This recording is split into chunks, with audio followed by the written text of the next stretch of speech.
You know, just looking at my own feed for a moment, it made me realize something with Uplift Protocol. It really did.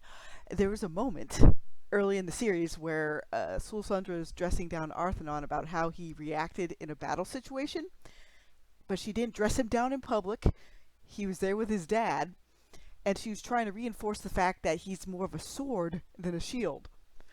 That he had to go on the offensive even more to take on some of the more dangerous duties because she knew in comparison, Star and even, Emerald Canine, aka Cooper, were more of a shield aspect. They thought more of like taking hits for their friends rather than going on the pure offensive.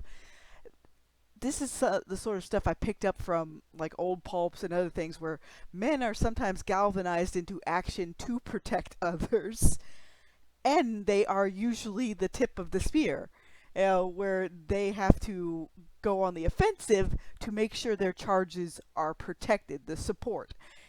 Which, in a real way, even in the beginning, Star was learning how to be more offensive. Her brother is pretty much offensive from the get go. It's the way his stuff turned out. And no, I'm not going to reveal everything about Dexter. There will be like a novella or two to flesh out his stuff with his wife and his kids. But for his background, I wanted to keep him a little bit more mysterious. Like you're seeing more of how Star and even Captain Overwatch are basically going to go through their trials, but I'm keeping Dexter more on the back burner on purpose because his arc is more fundamentally tied with what the highest expected of him in the first place, which is to be that overall offensive force, and you'll see more of that later as the series goes on. I figure I'd just put in my quick 2 cents here.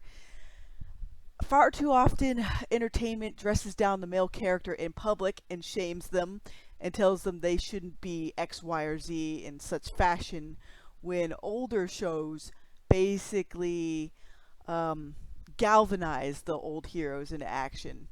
They give them a purpose. Like, a lot of the characters had a drive that you could see and could recognize and even sometimes even understand.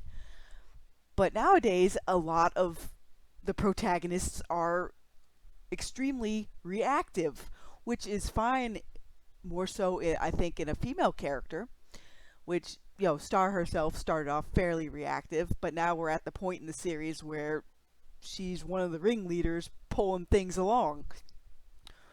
So, there you have it. It's kind of like you just gotta read what you want, write what you want, and tell everybody else, like, hey, I don't particularly like this tool in the toolbox, so I'm going to change it. Have a good day, everybody.